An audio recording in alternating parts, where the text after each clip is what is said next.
Assalamualaikum warahmatullahi wabarakatuh. Alhamdulillahi rabbil alamin.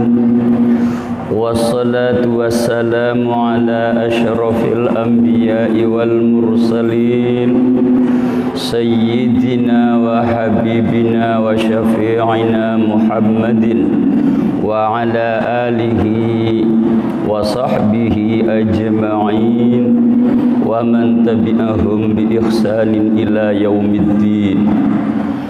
Qala rabbi shrah li sadri wa yassir li amri wahlul 'uqdatam min lisani yafqahu qawli. Amma ba'du. Hadirin jamaah salat isya dan tarawih rahimakumullah. Alhamdulillah, di malam yang penuh dengan berkah ini Allah masih memberikan kesehatan dan kekuatan kepada kita, sehingga pada malam yang berbahagia ini kita bisa menunaikan ibadah salat isya dan tarawih secara bersama-sama. Mudah-mudahan Allah memberikan hidayah, taufik dan maunah kepada kita sekalian.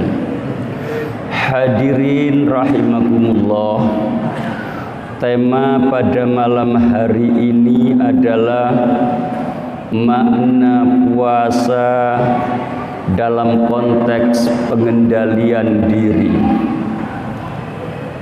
Secara bahasa, puasa itu adalah as-shaum atau as-siyam.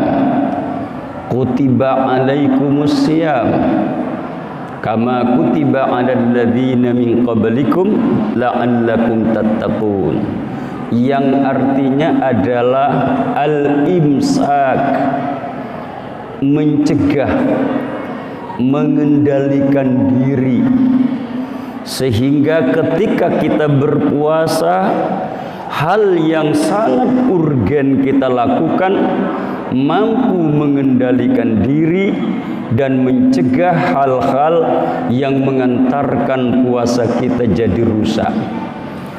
Seringkali kita memaknai pengendalian diri ini berkaitan dengan mencegah makan dan minum di siang hari, mencegah makan sekaligus hubungan seksual antara suami istri.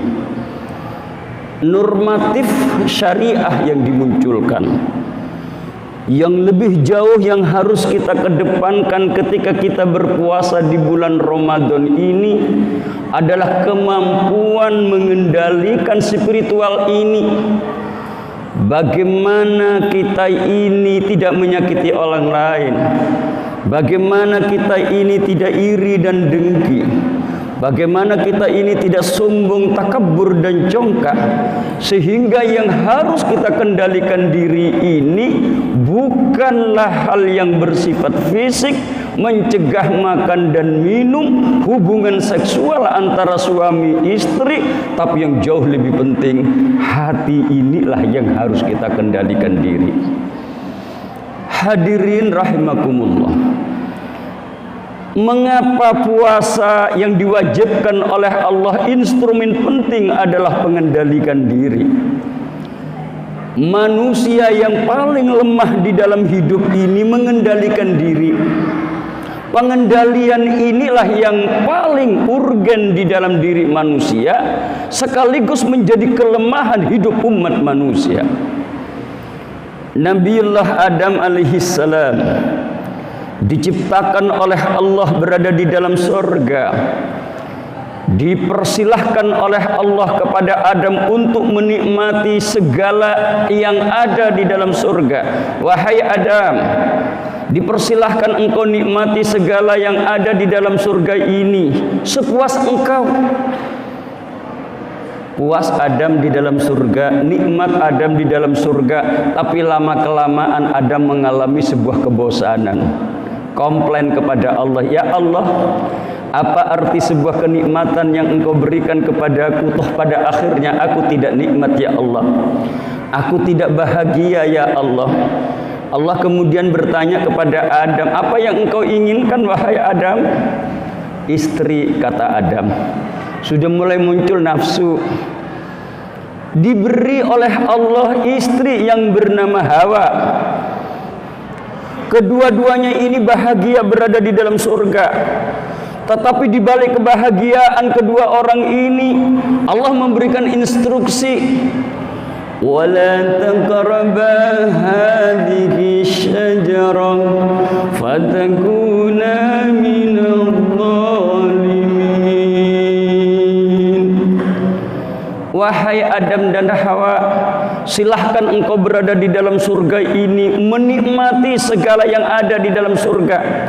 Hanya satu hal yang aku peringatkan kepada kalian, hanya satu hal yang aku instruksikan kepada kalian, jangan kalian ini makan buah khuldi.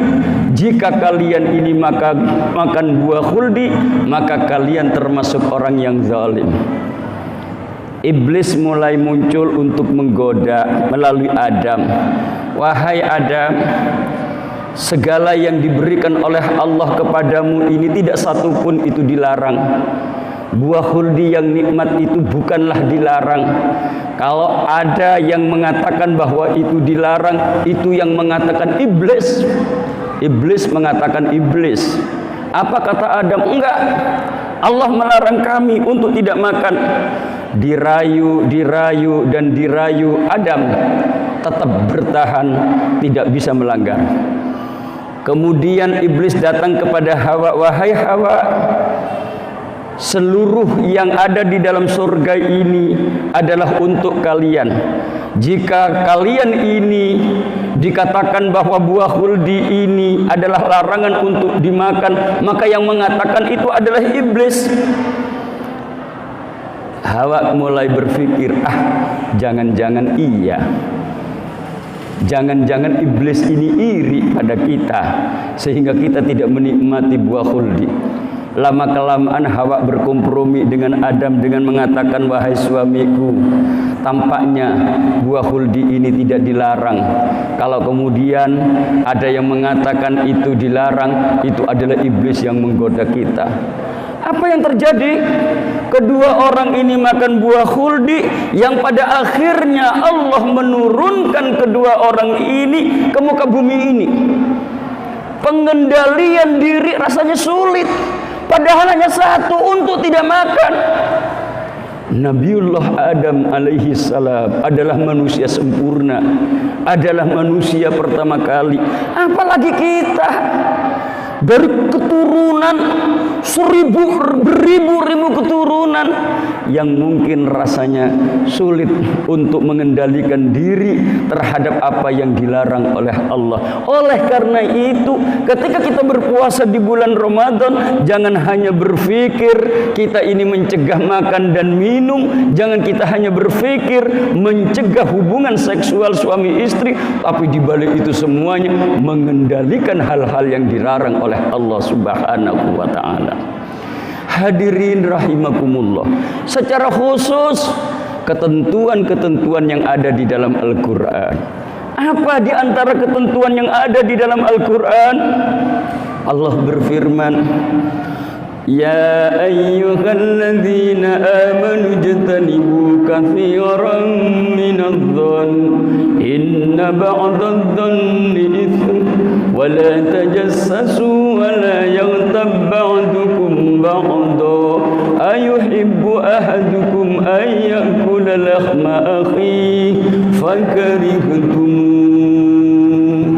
Ada tiga yang dilarang oleh Allah. Wahai orang-orang yang beriman, janganlah kalian ini memperbanyak praduga salah.